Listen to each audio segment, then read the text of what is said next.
interesting song quiz.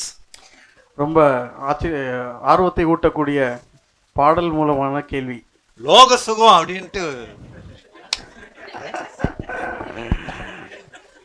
It's very good. And enthusiasm, right?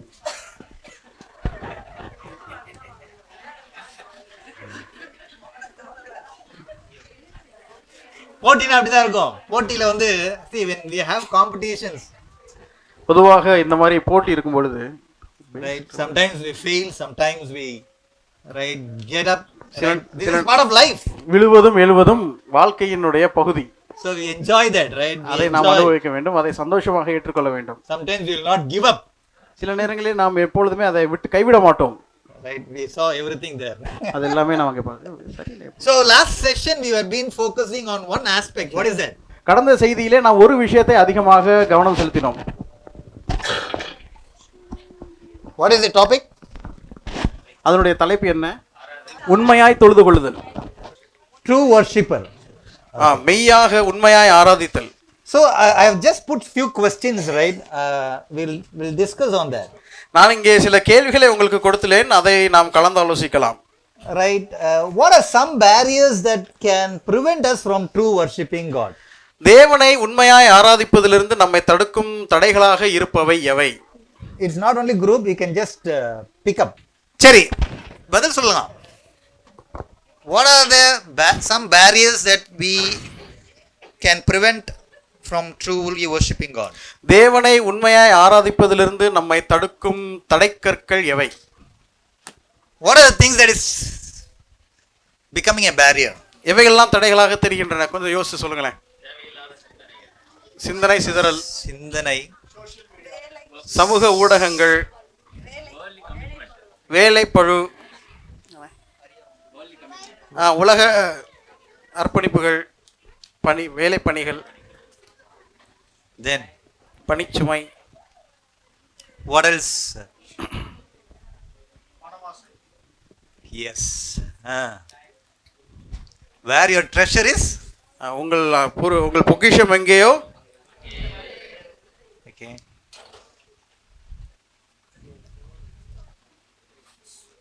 There are a lot of barriers, right, that is preventing us to worship God. நாம் மெய்யாக தேவனை ஆராதிப்பதிலிருந்து நம்மை தடுக்கின்ற பல தடைக்கற்கள் இருக்கின்றன. So these are all the things that, right, it can be a barrier. இந்த நீங்கள் சொன்ன இந்த விஷயங்கள் அனைத்துமே ஒரு தடையாக இருப்பதற்கான சாத்தியக்கூறுகள் உண்டு. But how are we going to break this barrier? ஆனால் இந்த தடைகளை எல்லாம் நாம் உடைத்து முன்னேறுவது எப்படி? How are we going to break that? இந்த தடைகளை நாம் உடைத்து எப்படி முன்னேற போகின்றோம்? Spiritual exercise, yes. ஆவிக்குரிய பயிற்சி. Priority, நம்முடைய முன்னுரிமைகள். okay.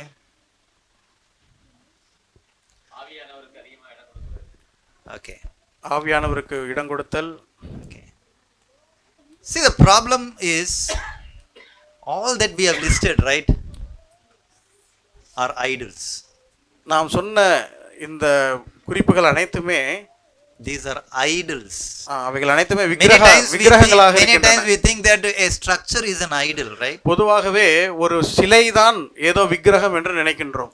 But there are a lot of idols that are in us which are not helping us to worship our God truly. ஆனால் நமக்குள்ளேயே சில விஷயங்கள் ஒரு விக்கிரகமாக இருந்து தேவனை ஆராதிப்பதற்கு நமக்கு தடையாக மாறிவிடுகின்றன. What is an idol? An idol is something, right, that is preventing us to worship God. தேவனை ஆராதிப்பதிலிருந்து நம்மை தடுக்கின்ற எந்த ஒன்றும் ஒரு விக்கிரகமே. Anything that we keep idol more than God, that is an idol.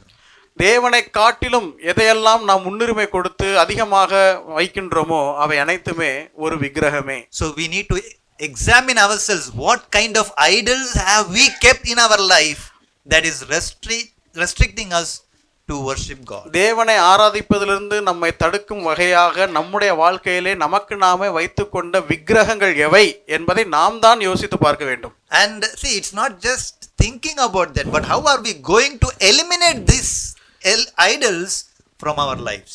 இந்த விக்கிரகங்கள் எவை என்பதை பரிசோதித்து யோசித்து பார்ப்பது மாத்திரமல்ல, அந்த விக்கிரகங்களை களைந்து விடுதல், நீக்கி விடுதல் என்பதும் மிக மிக முக்கியமான ஒன்று. See, when we are hearing God's word or when we are reading God's word, if we are only going to read and sleep, then there is no use of that. வேத வசனத்தை வாசிக்கும் பொழுதும் கேட்கும் பொழுதும் அதை கேட்டுவிட்டு வாசித்து விட்டு அப்படியே படுத்து விட்டால் அதில் எந்த விதமான பிரயோஜனமும் இல்லை. If the Holy Spirit is not working in your life, then what you have heard will not work in your life as well. பரிசுத்த ஆவியானவர் நீங்கள் கேட்ட விஷயத்தின் அடிப்படையிலிருந்து உங்களுடைய வாழ்க்கையிலே கிரியை செய்யாவிட்டால் நீங்கள் கேட்டவைகளினாலே உங்களுடைய வாழ்க்கையில எந்த பிரயோஜனமும் இல்லை. For many, the Holy Spirit, right, is trying to help, but for many it is not allowing to act upon it. அநேகருக்கு பரிசுத்த ஆவியானவர் வேத வசனத்தின்படியாக வாழுவதற்கு உதவி செய்வதற்கு அவர் முயற்சிக்கின்றார்.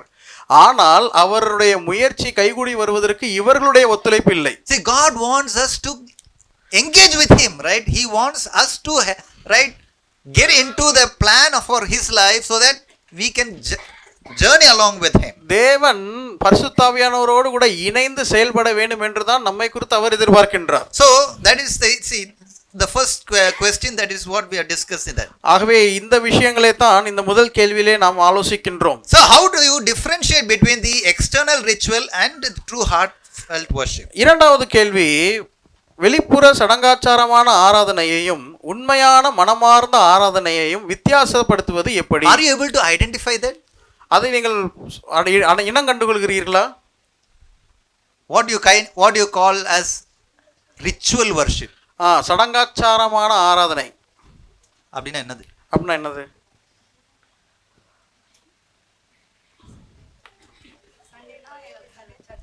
சர்ச்சு,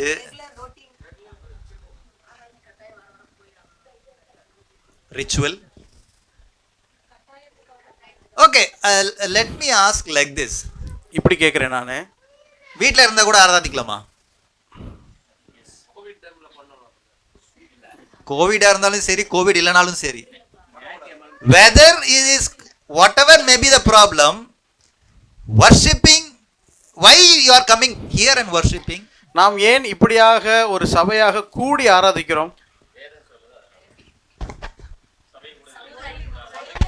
சபை கூடுதல் தான் சொல்லுது, ஆராதனைன்னு சொன்னாங்களா? நான் கேட்கறது ஆராதனை. நாம் ஏன் கூடி வந்து ஆராதிக்கின்றோம்?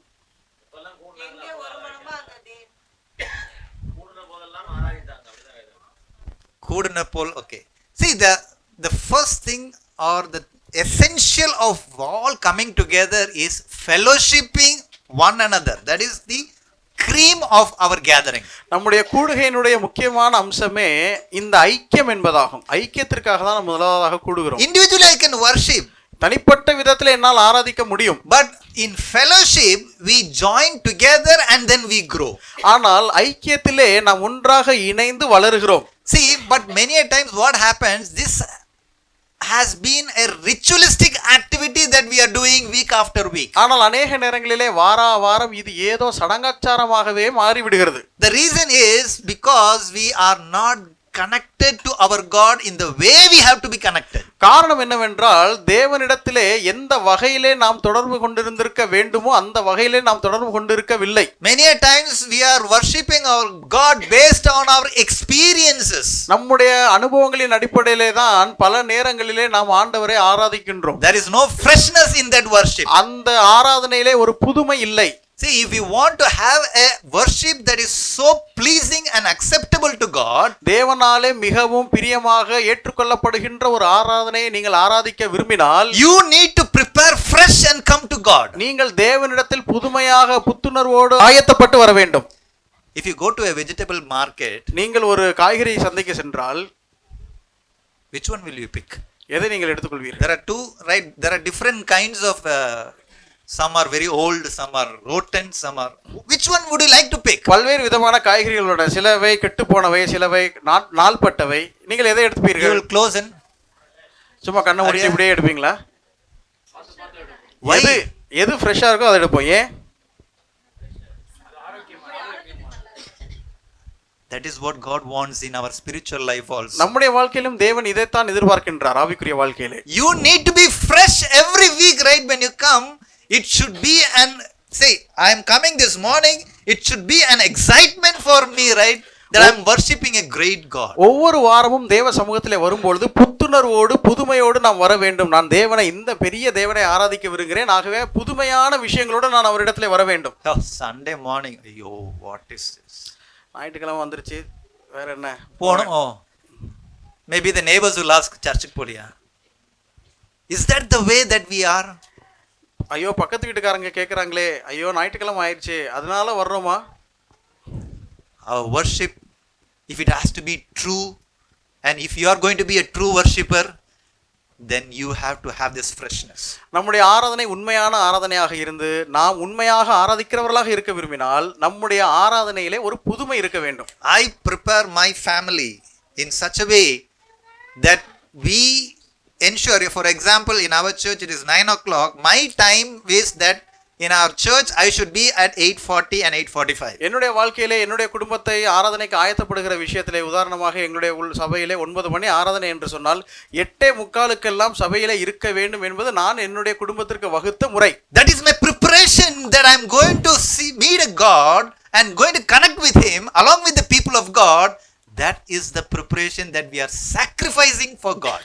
தேவனை ஒரு குறிப்பிட்ட இடத்திலே எல்லா சகோதரர்களோடு கூட சேர்ந்து சந்திக்க போகிறேன் என்று வரும்பொழுது அவரை, அப்படிப்பட்ட மகத்துவமான தேவனை சந்திப்பதற்கு நான் இப்படிப்பட்ட தியாகங்களை செய்துதான் ஆயத்தப்பட வேண்டும். That is what worship that will be pleasing to God. அப்படிப்பட்ட ஆராதனை தான் தேவனுக்கு பிரியமுள்ள ஆராதனையாக இருக்க முடியும். So in the coming days, right, let us exercise this spiritual exercise. I am not trying to tell, right, sometimes we struggle, but if we have a true, right, genuine heart, then we will be more excited in coming. ஆகவே நாம் இப்படிப்பட்ட ஆவிக்குரிய பயிற்சிகளை கைக்கொள்ள வேண்டும். நம்முடைய வாழ்க்கையிலே தேவனுடைய சமூகத்திலே வருவதற்கு இது போன்ற உண்மையான விஷயங்களை கைக்கொள்ளும் பொழுது அது தேவனுக்கு பிரியமுள்ளதாக இருக்கும். Okay, since the time is short, I am just getting into the next section of Revelation chapter 5. நமக்கு நேரம் குறைவா இருக்கிறபடினால அடுத்த பகுதியான வெளிப்படுத்தல் 5வது அதிகாரத்துக்கு உங்களுடைய கவனத்தை See, last section we saw about the throne room of God. கடந்த செய்தியிலே சிங்காசன அறையை குறித்து நாம் பார்த்தோம். And now we are, and in that throne room we were able to see God seated on the throne,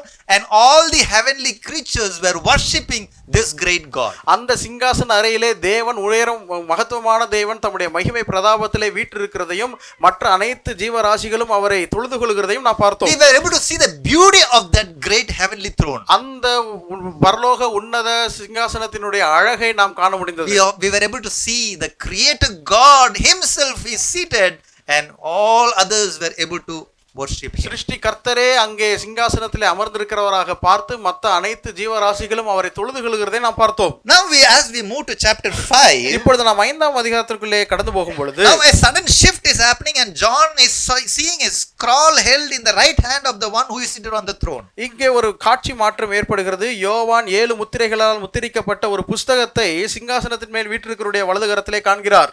We saw who is seated on the throne. நாம் யார் அங்கே சிங்காசனத்தில் அமர்ந்திருந்தவர் என்பதை பார்த்தோம். And now John is seeing, or given the vision to see this great God having what? இப்பொழுது யோவான் அந்த பெரிய தேவன் கையிலே ஏதோ ஒன்றை வைத்திருக்கிறதை போல யோவானுக்கு காட்சி காட்டப்படுகிறது. What is he having in his hand? அவருடைய கையிலே என்ன இருந்தது?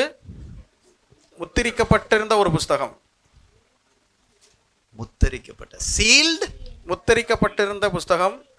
அதுக்கப்புறம் உள்ளும் புறமும் எழுதப்பட்ட, புறம்பும் எழுதப்பட்ட, okay, 7 முத்திரைகளால் முத்திரிக்கப்பட்டிருந்த ஒரு புஸ்தகம். See, we see a seal, அங்கே ஒரு முத்திரை இருக்கிறது. and the scroll which is being sealed, முத்திரிக்கப்பட்ட ஒரு புஸ்தகம். and that scroll we could see the writing on both sides. உள்ளும் புறமும் எழுதப்பட்டிருக்கிறதாக நாம் அங்கே பார்க்கின்றோம். What does it reflect, or what does it tell about? அது நமக்கு எதை சுட்டி காட்டுகிறது? This talks about the perfection of God again here. மறுபடியும் இந்த உள்ளும் புறமும் என்கிற சொற்றொடர் தேவனுடைய பூரணத்தை காட்டுகிறது. Completion, you cannot add anything more into that. அதற்கு மேல் வேறொன்றும் கூடுதலாக அதிலே கூட்ட முடியாது. Again we see this great God who is in perfection or complete. இங்கேயும் இந்த நம்முடைய பெரிய தேவன் பூரணராக இருக்கிறதை காண முடிகிறது. And then there is a question rising here. அங்கே ஒரு கேள்வி எழுப்பப்படுகிறதை நாம் பார்க்கின்றோம். What is the question that is raising here? அங்கே எழுப்பப்படுகிற கேள்வி என்ன? What is that question? இங்க எழுப்பப்படுகிற கேள்வி என்ன? யார், right? Who will open the scroll? யார் இந்த முத்திரைகளை உடைக்க பாத்திரவான் யார்? புஸ்தகத்தை திறக்க பாத்திரவான் யார்? In verse 4 we read, 4வது வசனத்தில் நாம் வாசிக்கிறோம், ஒருவனும் அந்த புஸ்தகத்தை திறந்து வாசிக்கவும் அதை பார்க்கவும் பாத்திரவானாக காணப்படாததினால் நான் மிகவும் அழுதேன். மிகவும், மிகவும். in English it is mentioned, I wept and wept. அழுது கொண்டே இருந்தேன். ஆங்கிலத்திலே எழுதி கொண்டே இருந்தேன் என்று வருகிறது. Do you know why John have to weep here? ஏன் யோவான் இந்த இடத்துல மிகவும் அழுகிறார்? Why should he weep? ஏன் அவர் அழ வேண்டும்? Any reason? என்ன ஏதாவது காரணம் உண்டுங்களா?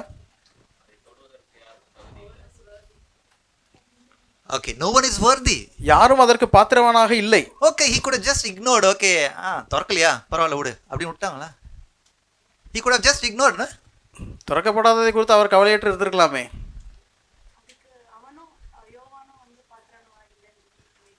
Yes, maybe he is not worthy.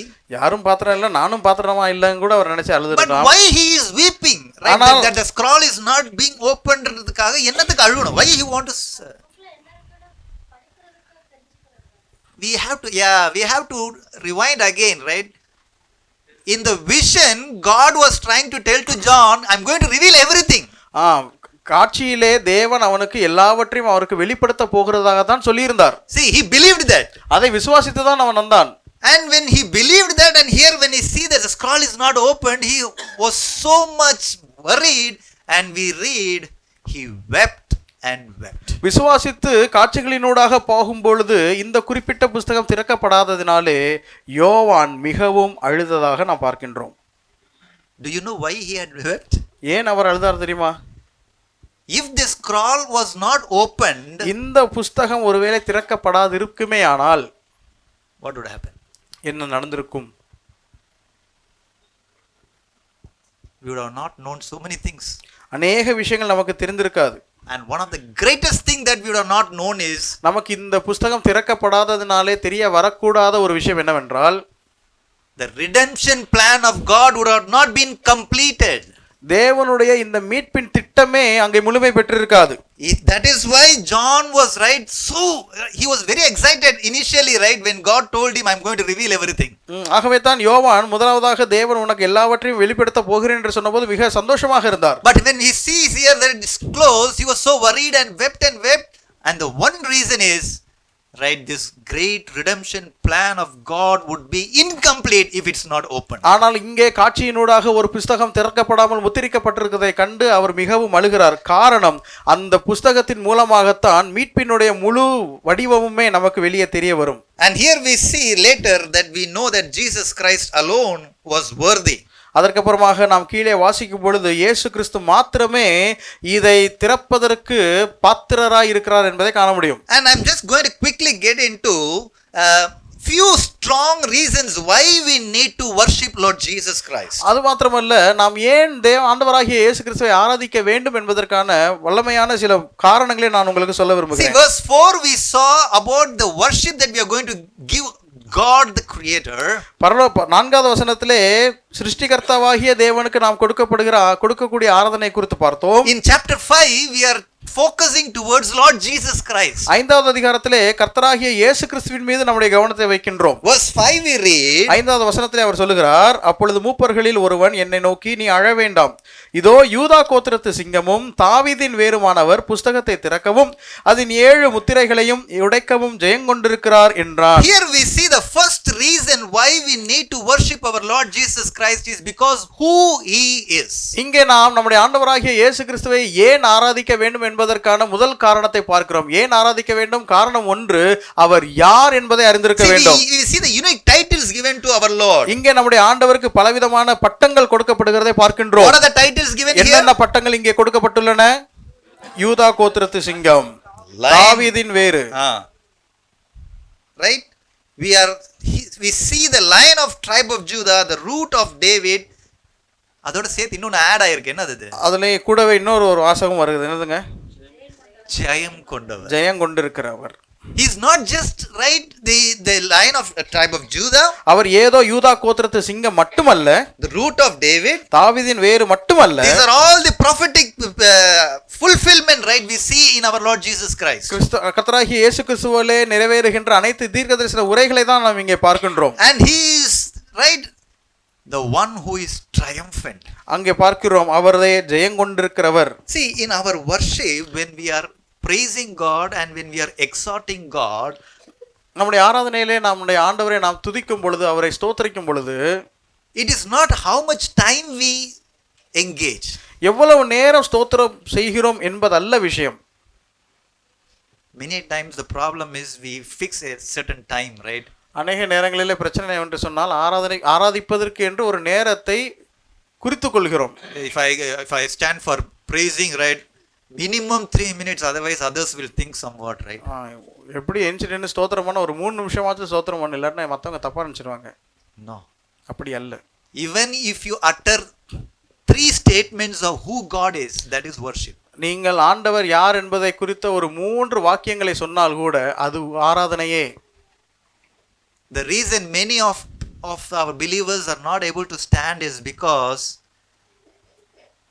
நம்முடைய விசுவாசிகளிலே பலரும் எழுந்து நின்று தேவனை ஸ்தோத்திரம் செய்யாமல் இருப்பதற்கான காரணம் என்னவென்றால், they see the examples of people who are praying for a very long time. அவர்கள் நீண்ட நேரம் ஜெபிக்கின்ற ஸ்தோத்திரம் பண்ணுகின்ற பலரை எடுத்துக்காட்டாக பார்க்கிறார்கள். They feel very shy. Okay, if I don't do that much amount of time, it will be a right, they will consider something. அவர்கள் செய்கிறது போல இவ்வளவு நேரம் நீண்ட ஜெபம் என்னால் செய்ய முடியாவிட்டால் ஒருவேளை எனக்கு அது வெட்கமாகி விடுமோ என்று யோசிக்கிறார்கள். Each of you, it is not about the time, it is about the person whom we are worshiping. உங்கள் ஒவ்வொருவரையும் நான் உற்சாகப்படுத்த விரும்புகிறேன்.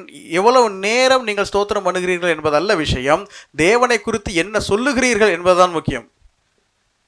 And the other reason, another things that we need to know. இன்னொரு விஷயம் நாம் தெரிந்து கொள்ள வேண்டியது, see, when we are worshiping our God, we are coming to give to God something, right? நாம் ஆராதிக்க வரும்பொழுது தேவனுக்கு ஏதோ ஒன்றை கொடுக்க வருகிறோம். Are we coming to receive something? எதையும் பெற்றுக்கொள்ள வருகிறோமா? We are coming to நாம் கொடுக்க வருகிறோம். In Psalm 29 we read, right, ascribe to the Lord glory and strength, ascribe to the Lord that which belongs to God, him. 29 சங்கீதம் முதல் வசனத்திலேயே கர்த்தருக்கு மகிமையும் வல்லமையும் செலுத்துங்கள், கர்த்தருக்கே அதை செலுத்துங்கள் என்ற வார்த்தை. See, means we are coming here not to get something or being blessed by something. No, நாம் இங்கே வருவது ஏதோ ஒன்றை பெற்றுக்கொள்வதற்கோ ஏதோ ஒன்றினாலே ஆசீர்வதிக்கப்படுவதற்கோ அல்ல. see, maybe after the worship time, the ministry, we can hear a lot of messages, that is good. ஆராதனை நேரத்திற்கு பின்பு இந்த செய்தி நேரத்திலே பல விஷயங்களை நாம் கேட்டு பயனடைகிறோம், அது இருக்கட்டும். During our worship, it is our time that we are giving to God. When we are saying that we are coming to give to God, we are only focusing on God, who he is. ஆகவே ஆராதனை நேரத்திலே நம்மை பொறுத்த மட்டில் அவருக்கு கொடுக்க தான் வருகிறோம் என்பதனாலே அந்த நேரத்திலே அவர் யார் என்பதை அறிந்து ஸ்தோத்திரம் செய்து அவருக்கு கொடுப்பதாகும். That is why, right, when we read the scripture and when we learn from the scripture, I always, right, when I take a passage, I see who God is in that passage. ஆகவே தான் ஒவ்வொரு முறை வேதத்தை வாசிக்கும் பொழுது ஒரு குறிப்பிட்ட வேத பகுதியை வாசிக்கும் போது என்னை பொறுத்த மட்டிலே அந்த வேத வாசிக்கப்படுகிற பகுதியிலே தேவன் யார் என்பதை தான் முதலாவதாக நான் காண முயற்சிப்பேன். Let me give you an exercise. This, right, from Monday to Saturday, you are reading a portion. See, in each, it's not about the length of the passage that you are reading. Even it is short. See who God is in that. நான் உங்களுக்கு ஒரு பயிற்சியை சொல்லித் தருகிறேன். நீங்கள் திங்கள் முதல் சனி வரை நீங்கள் ஒவ்வொரு வேத பகுதியை வாசிக்கும் பொழுது நீண்ட பகுதியோ சின்ன பகுதியோ எந்த பகுதியாக இருந்தாலும் அந்த வாசிக்கப்படுகிற பகுதியிலே தேவன் யார் என்பது அதிலே வெளிப்படுகிறதா என்பதை முதலாவதாக பாருங்கள். When we know, right, when we understand who God is, then we have the ability to, right, say, Lord, I thank you for who you are. ஒவ்வொரு முறையும் இது போன்று ஒவ்வொரு பகுதியிலேயும் தேவன் யார் என்பதை கண்டுகொண்டால் மாத்திரமே ஆண்டவரே நீர் இன்னாரா இருக்கிறபடினாலே உமக்கு நன்றி செலுத்துகிறேன் என்று நம்மால் சொல்ல முடியும். And when we understand that, the freshness will be there week after week and we will not do a routine activity, right, on a Sunday morning. இப்படி ஒவ்வொரு முறையும் வேதம் வாசிக்கும் போது தேவன் யார் யார் யார் என்பதை நாம் அறியத்தான் ஏதோ சடங்காச்சாரமாக எதையோ ஒன்றை மாத்திரமே சொல்லிக் கொண்டிருப்பதற்கு பதிலாக ஒவ்வொரு முறையும் புதுமையாக புத்துணர்வோடு தேவனை இன்னார் என்று சொல்லி அவரை ஆராதிக்க முடியும். Let us, right, remove the I from worship and say, Lord, you are great, right? That is what our expression should be always. நம்முடைய ஆராதனையிலே நான், எனக்கு, நாம் என்று சொல்வதற்கு பதிலாக நீர், நீர், உமக்கு என்று மாத்திரம் நாம் சொல்லுவோம். And that is well pleased by our God. அது நம்முடைய தேவனுக்கு மிகவும் பிரியமுள்ளதாக இருக்கும். And here we see, right, the titles that is being given here. இங்கே ஆண்டவருக்கு கொடுக்கப்படுகிற சில பட்டங்களை பாருங்கள். See, we saw the lion, we saw the root of David. நாம் சிங்கம் என்று பார்த்தோம், தாவீதின் வேர் என்று பார்த்தோம். But when John, right, he heard that, but when he turned around, what did he see? ஆனால் இவைகளெல்லாம் கேட்டுக்கொண்டிருந்த யோவான் திரும்பி இதோ என்று பார்க்கும் பொழுது அங்கே என்னத்தை பார்க்கிறார்? Verse 6. 6வது வசனத்தில் என்ன வாசிக்கின்றோம்? அடிக்கப்பட்ட வண்ணமாய் இருக்கிற ஒரு ஆட்டுக்குட்டி. Yeah. Could you read that? I was as I was repeatedly reading that verse, it was really giving me some new insights over there. அந்த குறிப்பிட்ட வசனத்தை மறுபடியும் வாசிக்கும் பொழுது எனக்கு பல புதுமையான சிந்தனைகள் வந்து கொண்டே இருந்தன. See, I saw the lamb. நான் அடிக்கப்பட்ட வண்ணமாய் இருக்கிற ஆட்டுக்குட்டியை கண்டேன். Looking as if it had been slain. அடிக்கப்பட்ட வண்ணமாய் இருக்கிற, அல்லது அடிக்கப்பட்டது போல இருக்கின்ற. Something Lord has really, right, now he has suffered and right, he is in front of him. ஏதோ அப்பொழுதுதான் பாடுபட்டு தனக்கு முன்பதாக இருக்கின்ற ஒரு ஆட்டை காண்கிறதை போல காண்கின்றார். See, that is what we have to realize about our Lord, right? Every moment, right, when we understand, right, it was for my sake. He had been wounded and suffered and died. பிரியமானவர்களே, ஒவ்வொரு முறையும் தேவனை பற்றி ஆராதிக்கும் பொழுது நாம் புரிந்து கொள்ள வேண்டிய விஷயம் இதுதான். ஒவ்வொரு முறையும் அவருடைய சமூகத்தில் வரும்போது எனக்காகத்தான் இவர் அடிபட்டார் என்பதை நாம் யோசிக்க வேண்டும். When we see that freshness of our Lord Jesus Christ, we will not be silent, right? We will exalt and worship him. நம்முடைய ஆண்டவர் பாடுபட்ட காரியம் நமக்கு கண்முன்னே எப்பொழுதும் இருக்கும் பொழுது நம்முடைய ஆராதனை ஏதோ வழக்கமானது ஒன்றாக இல்லாமல் புதுமையானது ஒன்றாக இருக்கும். Let's say, where do we hear the word lamb first? முதல் முறையாக ஆட்டுக்குட்டி என்கிற வார்த்தையை நாம் எங்கு பார்க்கின்றோம்? Genesis 22. ஆதியாகமம். எங்க ஆதியாகமம்? அது கடா இல்ல, Genesis 22 it's a ram.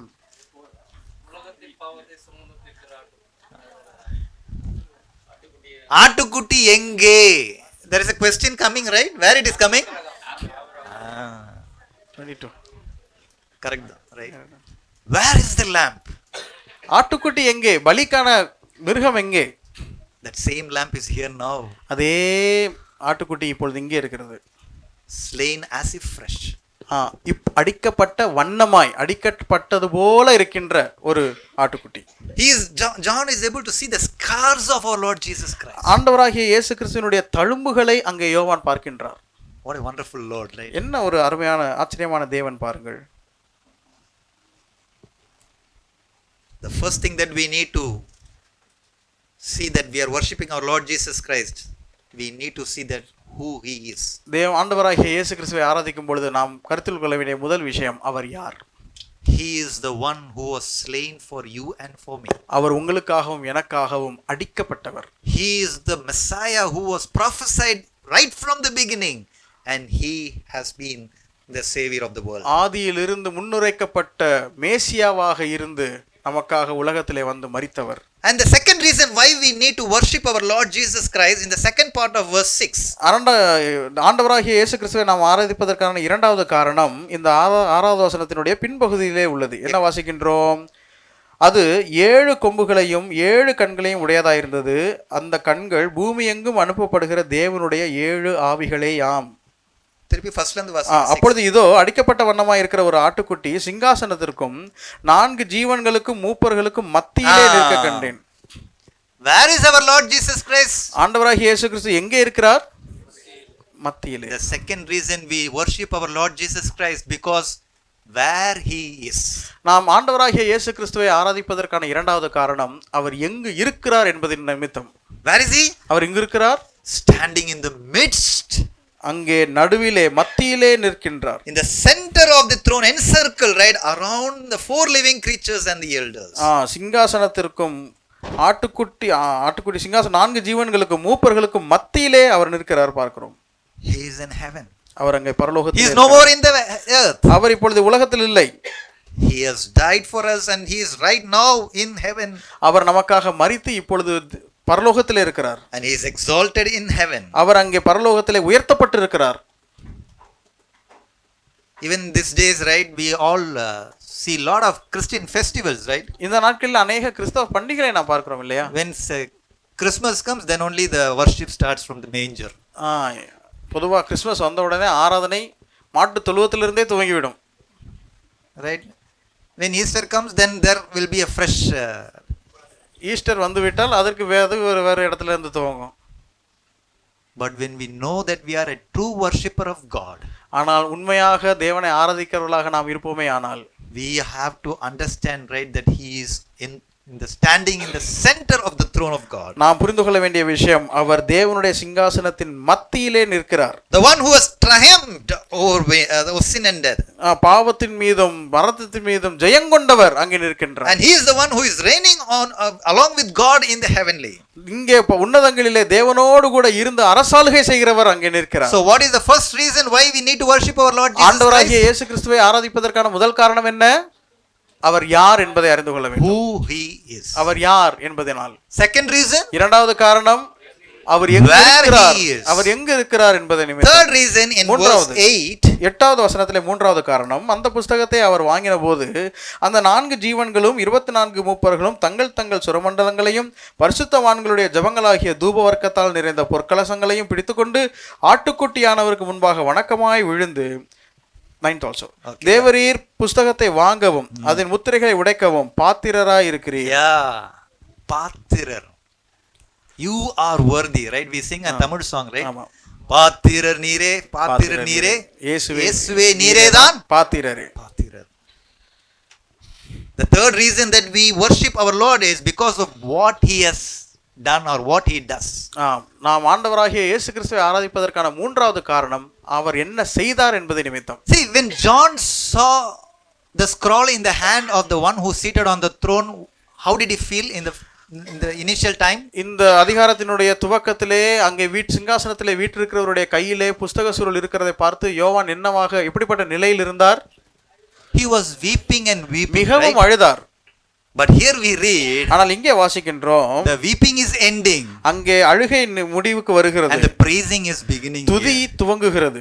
Right? How beautiful it is, right? The song is being sung here. அங்கே எவ்வளவு அழகாக பாடல்கள் பாடப்படுகின்றன பாருங்கள். What kind of song did they sing? எப்படிப்பட்ட பாடல்களை அவர்கள் பாடினார்கள்? How did the hymn start here? அந்த பாடல் எப்படி துவங்குகிறது? Lord, you are worthy. தேவனே நீர் பாத்திரர். Even in our worship time, the songs that we select also should be reflecting God. நம்முடைய ஆராதனையில் கூட நாம் எடுக்கக்கூடிய தெரிவு செய்கின்ற பாடல்கள் தேவனுடைய பண்புகளை நமக்கு பிரதிபலிக்கிறவைகளாக இருக்க வேண்டும்.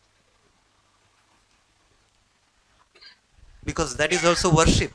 ஏனென்றால் அதுவும் ஆராதனை தானே. That is what we are singing, right? We are not singing just for the sake of singing, but ஏதோ பாட வேண்டும் என்பதற்காக நாம் பாடுகிறதில்லை. But today many of us try to sing lot of other songs are being sung. ஆனால் அநேக நேரங்களிலே மற்ற பல பாடல்கள் ஆராதனை நேரத்திலே ஆக்கிரமித்து விடுகின்றன. In English we call it as hymn, but in Tamil I think ஆராதனை கீதங்கள். ஆங்கிலத்திலே அதை பாமாலை இல்ல ஹிம்ஸ்னா பாமாலை. Okay, yeah. Hymns. ஆமா. பாமாலை என்று சொல்லுகிறோம், ஹிம்ஸ் என்று சொல்லுகிறோம். ஆனால் பல நேரங்களிலே இது தமிழிலே ஆராதனை கீதங்கள் என்று வருகிறது. The reason why we are singing hymns is talking about him. Hymns என்கிற வார்த்தையினுடைய அர்த்தம் அல்லது அது அந்த வார்த்தையை அதற்கு பயன்படுத்துவதற்கான காரணம் அது அவரை குறித்து பேசுகிறது. And that is why we are singing that hymns every time. ஆகவே தான் ஆராதனை வேளையிலே அது போன்ற பாடல்களை பாடுகிறோம். So as they sang a new song, அவர்கள் ஒரு புது பாட்டை அங்கே பாடுகிறார்கள். And what is that new song? அந்த புது பாட்டிலே என்ன பாடினார்கள்? You are worthy to take the scroll. தேவரீர் புஸ்தகத்தை வாங்க நீர் பாத்திரராய் இருக்கிறீர். You are worthy. That is the நீர் பாத்திரராய் extreme of the worship that we can see here. அப்படிப்பட்ட ஒரு ஆராதனையினுடைய உச்சத்தை தான் நாம் அங்கே பார்க்கின்றோம். And the second stanza is trying to tell, right? Today we have been what they Saranam, right? We have been focusing on that. So this is also coming together here as well. இங்கேயும் அதே போன்ற சரணத்தை குறித்த விஷயங்களை பார்க்கிறோம். Okay, the second part of the hymn tries to say, அந்த பாட்டினுடைய இரண்டாம் பகுதி இப்படி சொல்கிறது. First one says you are worthy to take the scroll and open its seal. Who is worthy? முதல் பகுதி சொல்கிறது நீர் பாத்திரராய் இருக்கிறீர், முத்திரைகளை உடைக்கவும் புஸ்தகத்தை வாங்கவும் முத்திரைகளை உடைக்கவும் பாத்திரராய் இருக்கிறீர் என்று சொல்கிறது. யார் பாத்திரர்?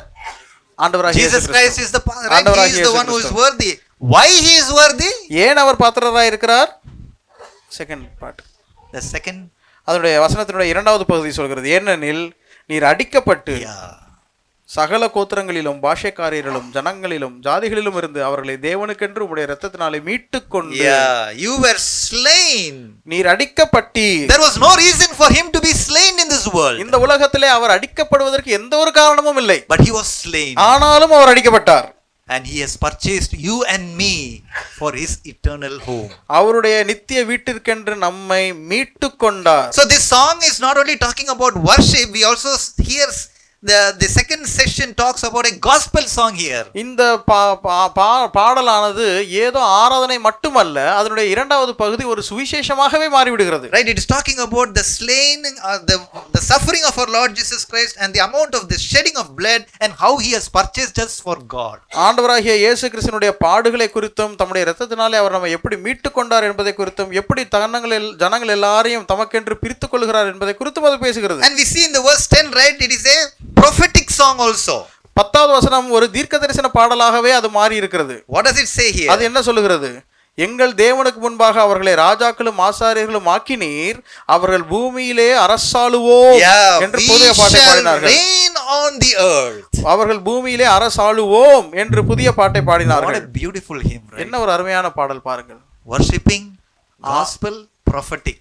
ஒரு நல்ல ஆண்டவரை ஆராதிக்கின்ற பகுதி அதில் இருக்கிறது அந்த பாட்டிலே. அதில் ஒரு நல்ல சுவிசேஷ பகுதி இருக்கிறது, அதில் நல்ல ஒரு தீர்க்கதரிசன பகுதி இருக்கிறது. How rich we could see the song that we can read here. இங்கே வாசிக்கின்ற இந்த பாடலினுடைய அந்த கருத்து எவ்வளவு ஆழமானதாக இருக்கிறது பாருங்க. First reason why we need to worship, ஆண்டவராகிய இயேசு கிறிஸ்துவை ஆராதிப்பதற்கான முதல் காரணம் அவர் யார். he is.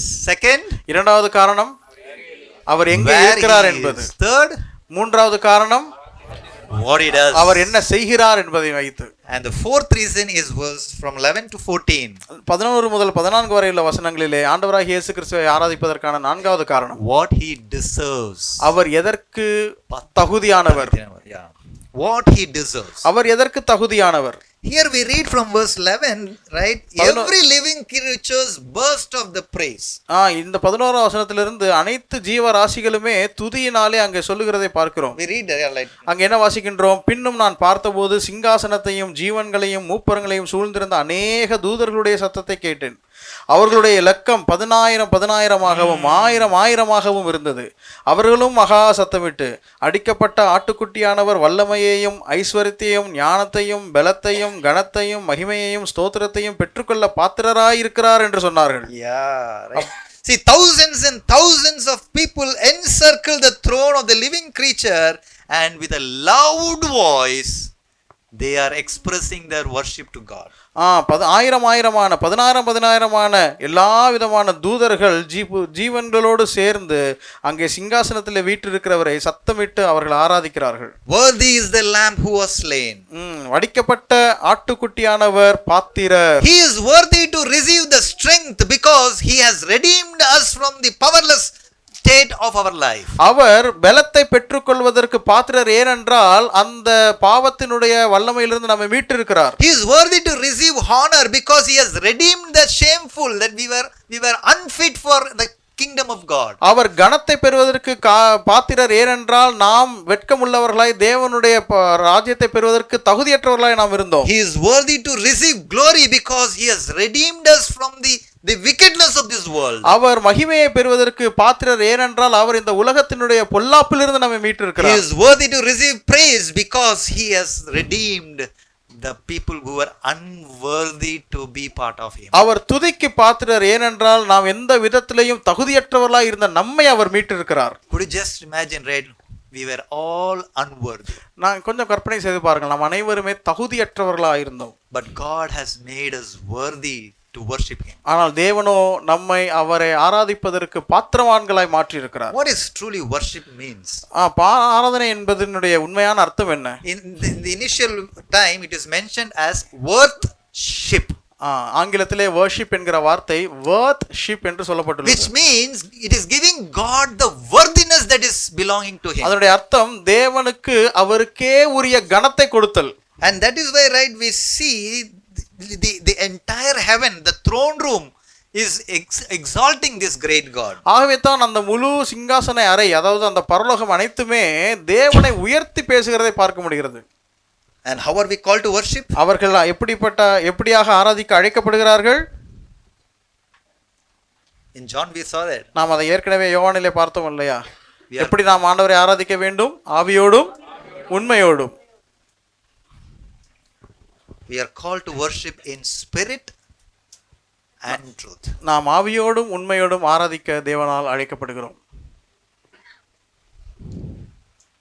If we worship in spirit, நாம் ஆவியோடு ஆராதித்தால் then our worship will be pleasing to God. நம்முடைய ஆராதனை தேவனுக்கு பிரியமுள்ளதாக இருக்கும். If our worship is not aligned with the spirit of God, நம்முடைய ஆராதனை ஆவியானவரோடு கூட ஒத்திராவிட்டால், then the flesh is involving in our worship. நம்முடைய ஆராதனையிலே மாம்சம் தான் அதிகமாக ஈடுபடுகிறது. What happened to Peter, right, when he started walking in the water? பேதுரு அங்கே தண்ணீரின் மீது நடந்து கொண்டிருந்த போது என்ன நடந்தது?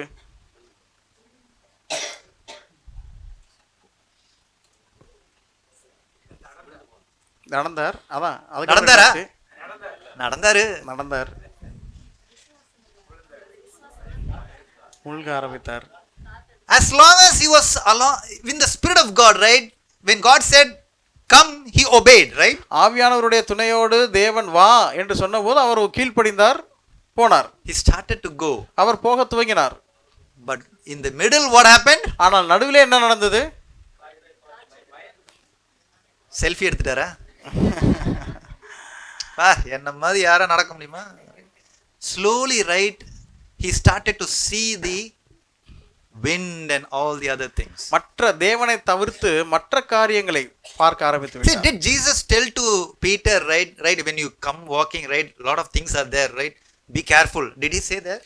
ஆண்டவர் பேதுருவை நீ என்னிடத்திலே வா என்று சொல்லும்போது பல விஷயங்கள் இருக்கிறது, அதெல்லாம் பார்த்து கவனமா வரணும் என்று சொன்னாரா? இல்லை. Jesus told, right, you come, நீ வா என்று தான் ஆண்டவர் சொன்னார். But what happened is he started with a good note, but in between what happened?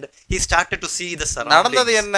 இவர் ஆண்டவரை பார்த்து தான் நடக்க துவங்கினார், ஆனால் நடுவிலே மற்றவர்களை பார்க்க ஆரம்பித்து விட்டார். See, when we are worshiping God, right, when we are praying, maybe in the morning during our early times of work, right, we start worshiping God, slowly the other person will come, right? He will stop us worshiping God. பொதுவாக நாம் காலையிலே புத்துணர்வோடு எண்ணிலிருந்து ஆண்டவரை ஆராதிக்கும் போது நன்றாகத்தான் துவங்குவோம். ஆனால் கொஞ்ச நேரத்திலேயே நம்முடைய கவனங்கள் சேரத்தக்கதான விஷயங்கள் நடைபெறும். காலையில என்ன பிரேக்ஃபாஸ்ட்? முதல் விஷயம் என்ன சாப்பாடு? lot of things piles up. எல்லாம் அப்படியே எண்ணங்கள் கூடும்.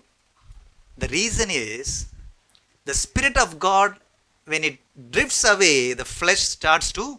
காரணம் என்னவென்றால் ஆவியானவர் அங்கே தள்ளப்பட்டு சரீரம் அங்கே அல்லது மாம்சம் அங்கே முன் வரும் பொழுது இவைகள் எல்லாம் நடைபெறும். See, we are worshipping a God who is great and worthy, and he also says, right, if you are in the spirit, he will be along with us. நாம் பெரியவும் உன்னதமும் பெரியவருமாக இருக்கக்கூடிய ஒரு தேவனை ஆராதிக்கிறோம். அவர் சொல்லுகிறார், நீங்கள் ஆவியோடு இருந்தால் நீங்கள் அவரை ஆராதிக்க முடியும். So I would like to encourage each of you this morning. ஆகவே இந்த காலை நேரத்திலே நான் உங்கள் ஒவ்வொருவரையும் உற்சாகப்படுத்தி சொல்கிற விஷயம், get prepared each week either to exhort or praise or maybe sincerely singing to God. ஒவ்வொரு வாரமும் ஆண்டவரை ஆராதிப்பதற்கு, அவரை பாடி மகிமைப்படுத்துவதற்கு, அவரை குறித்து அவருடைய சமூகத்திலே எழுந்து நின்று பேசுவதற்கு நீங்கள் ஆயத்தப்பட வேண்டும். I heard, right, you're all going for a marriage. நீங்க ஏதோ ஒரு கல்யாணத்துக்கு போக போறீங்கன்னு கேள்விப்பட்டேன். Enjoying good time. நல்ல அருமையான நேரம் இருக்க போது உங்களுக்கு. Just imagine you are going for a wedding of your best friend or a best family member. ஒரு நல்ல சிறந்த நண்பர் இடத்துல அல்லது சிறந்த குடும்ப அங்கத்தினருடைய திருமணத்துக்கு நீங்க போறீங்கன்னு வச்சுக்கோங்க. How will you go for that? அந்த கல்யாணத்துக்கு நீங்க எப்படி போவீங்க? நல்ல மேக்கப் பண்ணிட்டு. நல்ல மேக்கப். Very good. ரொம்ப முக்கியம் அது. கடவுளே சொல்லியிருக்கிறார்ல, வஸ்திரம் இல்லாதவங்க என்னாச்சு? கல்யாண வஸ்திரம் இல்லாதவங்க. குட். கல்யாண வஸ்திரம் ரொம்ப முக்கியம். How will you go? எப்படி போவோம் நம்ம? ஆயத்தம், ரைட்? ஆயத்தம். சந்தோஷமா போவோம். பல வேளை கை வீசி போவோம். Right, if you're going to your best friend of yours, right, உங்களுடைய சிறந்த நண்பருடைய கல்யாணத்துக்கு நீங்க போறதா இருந்தா you will take gift. நல்ல ஈவுகளோடு செல்வீர்கள். How will you choose the gift? எப்படிப்பட்ட கிஃப்டை நீங்க சூஸ் பண்ணுவீங்க? அவங்களுக்கு பிடிச்சது, அவர்களுக்கு பிடித்தது. பட்ஜெட் எல்லாம் இருக்கும், பட் உங்களோட பெஸ்ட் ஃப்ரெண்ட் உங்க லைஃப்ல வந்து he has made a impact your life. உங்களுடைய சிறந்த நண்பர் உங்களுடைய வாழ்க்கையில பெரிய தாக்கத்தை ஏற்படுத்தினவர், அப்படிப்பட்ட நபர்களுடைய கல்யாணத்துக்கு நீங்க போனீங்கன்னா எப்படி போவீங்க? என்ன மாதிரியான கிஃப்ட்டை நீங்க சூஸ் பண்ணுவீங்க? பிரயோஜனமான கிஃப்ட். ஞாபகம் வரும்போது நம்முடைய ஞாபகம் வரணும். ரைட், வெரி ட்ரூ, உண்மை. each week we come here with such a, we need to bring such gift to God. ஒவ்வொரு வாரமும் இந்த சமூகத்திலே தேவ சமூகத்திலே வரும்போது ஆண்டவருக்கு அப்படிப்பட்ட ஈவுகளோடு தான் நாம் வர வேண்டும். He is the best friend. அவர்தான் நமக்கு சிறந்த நண்பர். in Jesus. பிராண சிநேகிதர் உண்டு. Right, if he is your best friend, what gift are you bringing each week to him? தேவன் உங்களுடைய சிறந்த நண்பராக இருப்பாரேயானால் அவருக்கு நீங்கள் கொடுத்து வரக்கூடிய சிறந்த ஈவு என்ன? You know what is best. உங்களுக்கு தெரியும் எது சிறந்ததுன்னு. And if you are not bringing the best, அந்த சிறந்தவற்றை நீங்கள் தேவனுக்கு கொண்டு வராதிருப்பீர்களே ஆனால் how will our Lord receive it? அதை நம்முடைய ஆண்டவர் எப்படி பெற்றுக்கொள்வார்? This morning let us examine ourselves. What are we bringing to God? இந்த காலையிலே நம்மை நாமே சீர்தூக்கி பார்ப்போம். நாம் தேவனுக்கு ஆராதனையிலே என்னத்தை கொண்டு வருகிறோம்? Are we trying to bring leftovers to him? ஆண்டவருக்கு மீதியான துணிக்கைகளை கொண்டு வருகிறோமா? Like what in the house, right? We have leftovers, right? Palay sambar, palay, right? Are we bringing this to God? ஆண்டவருக்கு இது போன்ற மீந்தவைகளை கொண்டு வருகிறோமா? Or are you giving or bringing something fresh, something that which he will accept? ஆண்டவர் ஏற்றுக்கொள்ளக்கூடிய அவருக்கு பிரியமான மிகவும் புதுமையானவற்றை நாம் ஆண்டவருக்கு கொண்டு வருகிறோம். Let me tell you this, Jesus redeemed your life with his precious blood. நான் இப்படி சொல்ல விரும்புகிறேன், தேவன் தம்முடைய விலையேற பெற்ற இரத்தத்தினாலே உங்களுடைய ஜீவனை காத்தார். You were unworthy, நீங்கள் பாத்திரமற்றவர்களாய் இருந்தீர்கள். but because of his death and purchasing you for God, he has made worthy of you, and to that worthiest person, what are we going to do?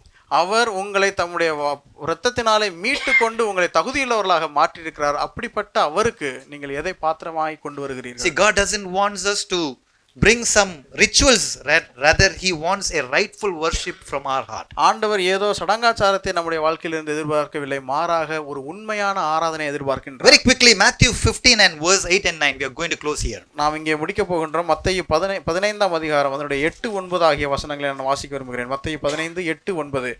இந்த ஜனங்கள் தங்கள் வாயினால் என்னிடத்தில் சேர்ந்து தங்கள் உதடுகளினால் என்னை கனம் பண்ணுகிறார்கள், அவர்கள் இருதயமோ எனக்கு தூரமாய் விலகி இருக்கிறது.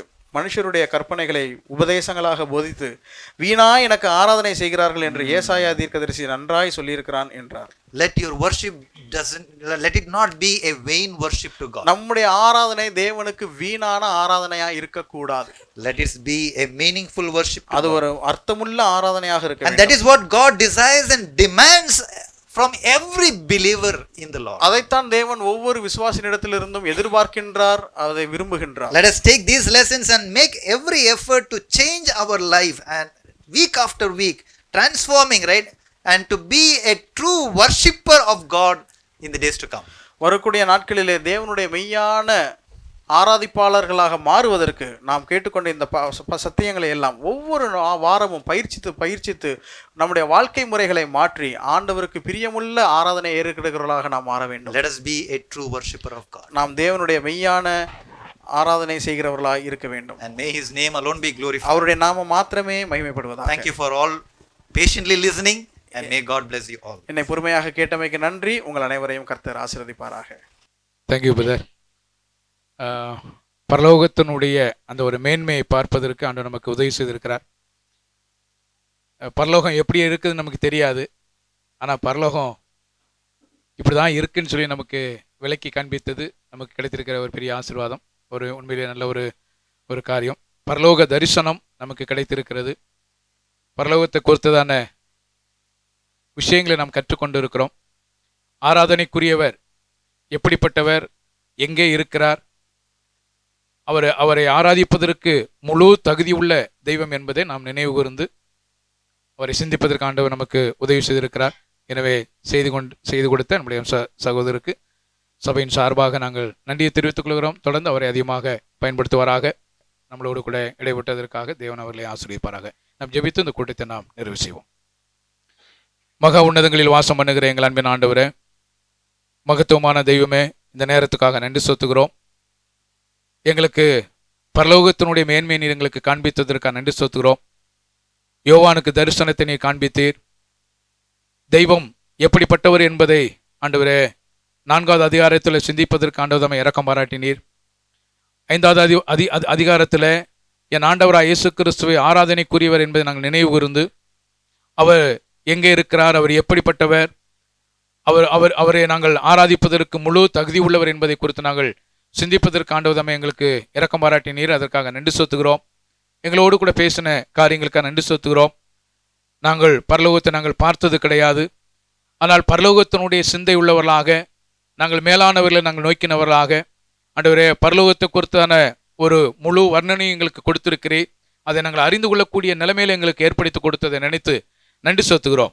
சகோதரர் மூலமாக எங்களுக்கு நீ வெளிப்படுத்தினது காரியங்களுக்காக நன்றி செலுத்துகிறோம். தொடர்ந்து உம்முடைய நாமத்தை மேம்படுத்திக் கொள்ளும். ஆண்டவரே, சகோதரரை நீர் பல இடங்களில் பயன்படுத்தி வருகிறீர். அனைவருக்கு சாட்சியாக வைத்திருக்கிறீர். அதற்காக நன்றி செலுத்துகிறோம். ஆண்டவரே, பல உலக பிரகாரமான வேலைகள் மத்தியிலும் கூட ஆண்டவர் உம்முடைய நாமத்தை மகிமைப்படுத்துவதற்கு ஆண்டவர் தாமே இரக்கம் பாராட்டி இருக்கிறீர். அதற்காக நன்றி செலுத்துகிறோம். வந்த பிள்ளைகளுக்காக நன்றி செலுத்துகிறோம்.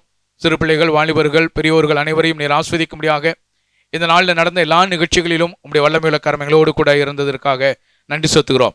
ஆண்டவரே, 2 செய்திகளை நீர் ஆஸ்வதித்து கொடுத்தீர். வேதவனா போட்டிகளிலும் ஆண்டவர் தாமே எங்களோடு கூட இருந்தீர். அதுக்காக நன்றி செலுத்துகிறோம்.